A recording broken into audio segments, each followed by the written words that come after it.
should hear a call for RP1 full in just a second. And then we'll be looking for the strong back retract to take place in just a few seconds. Propellant tanks are pressurizing for strong back retract. Perfect. So what that's going to look like on your screen is up near the top of that rocket where the fairing is, just beneath the bottom edge of that fairing. You can see that on screen there very well. There's a clamp that's wrapped around the second stage of the Falcon. That clamp will expand, and then that tower, the strong back or transporter erector, will tilt back just a couple degrees in preparation for the final minutes of countdown. It will still be connected. Retract has started. There's that call. The retract has started. That strong back provides power, fluids, and communication for the rocket up until the time of liftoff, when it will tilt back even further away from the rocket. So keep your eyes on that. But Philip, wanted to have you tell us about the path for today's flight. The folks along the southern coast of California might get a treat if they're outside looking up to the sky. Right. I'm definitely happy for the people out there in Southern California because, we get a million launches out here, but, if they can finally see some, especially at JPL, because it's, they're invested in this launch. So Vandenberg is really convenient for these high inclination launches. So Sentinel 6 Michael Freilich has a 66-degree inclination, which means that it's perfect for the Falcon 9 to launch south-southeast, and it's really going to kind of ride along the coast of Central and South America on its way up to that 1,300-kilometer altitude. Yeah, very good. We just heard there Tim Dunn coming on the nets and giving his official go. So NASA is go for flight here. The last few minutes here, we're going to hear a number of calls with closing out liquid oxygen or LOX, and then we'll kind of tick down here to the final minutes where we'll hear we're commanded for final pre-launch. We'll have the automated flight termination system will be configured for launch. We'll get a final go from the launch director at around 45 seconds to go on the way to zero there, right on time for this instantaneous window at 12:17:08 Eastern Time. That's 9:17:08 there on the ground.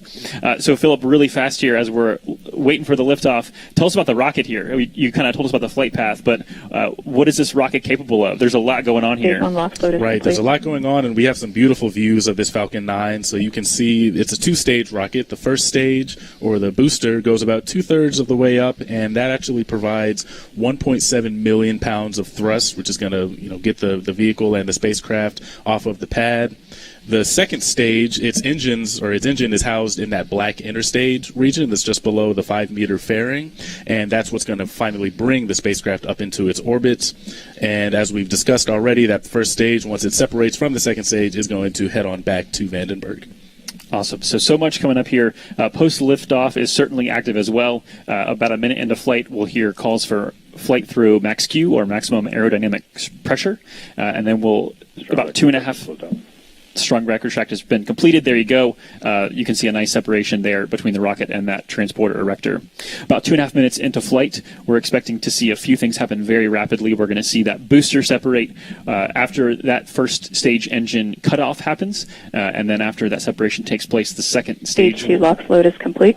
There's that stage 2 liquid oxygen load complete, which is great. You kind of see some of the steam coming off the vehicle. That's dealing with cryogenic fluid that's on the order of negative 330 degrees Fahrenheit. It's densified liquid oxygen mixing with the ambient temperature there, which creates that fog, that steam effect.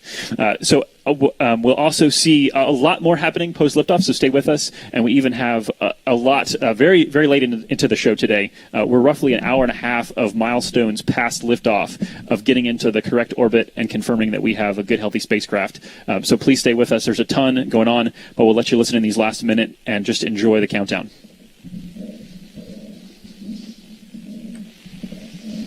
Falcon 9 is in startup.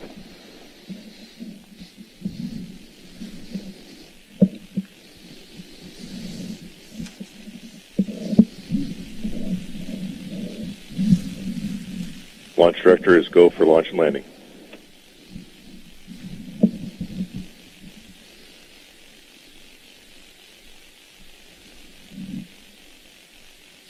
You may notice some water beginning to flood the pad here. That's very intentional.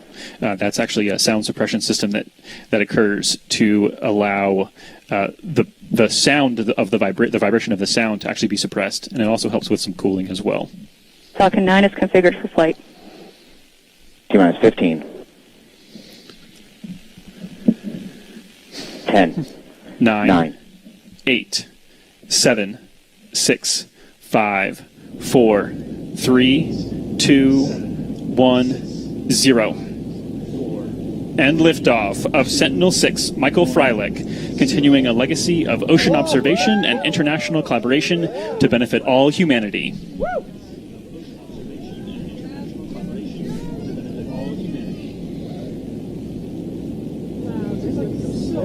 M1D propulsion is nominal.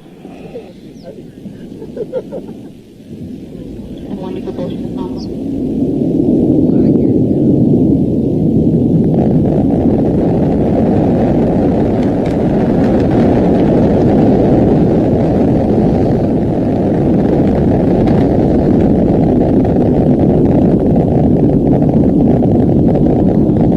Power and telemetry nominal.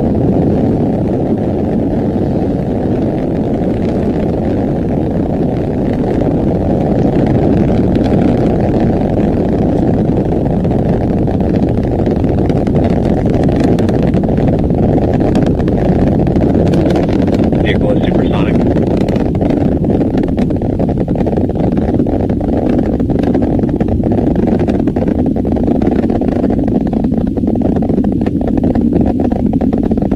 Vehicle is experiencing maximum aerodynamic pressure. So there we heard that call for max Q. We also heard vehicle is supersonic, meaning it's traveling faster than the speed of sound. A beautiful shot there from the first stage looking down towards Earth and seeing the plume there created by those 9 Merlin 1D engines.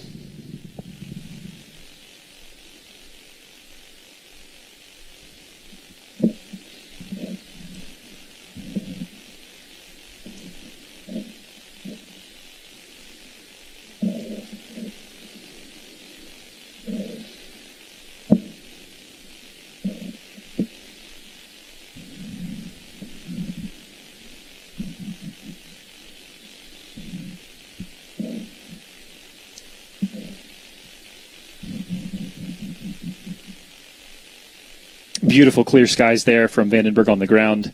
Able to track with that rocket as you see it on screen now. Just a reminder coming up here very quickly, we're going to hear booster or first stage engine cutoff. Stage separation confirmed. Booster separation is there visible on screen now. Beautiful shot. There's the backflip, as Jesse mentioned, beginning with the Falcon booster. Stage 1 boost back burn is started.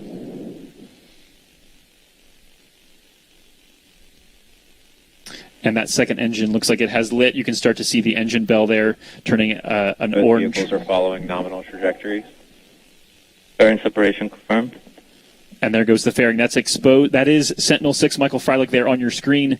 That is the satellite that has been exposed now because the fairings have been jettisoned and separated, and you just saw it there tumbling away. Some beautiful shots on the way to orbit.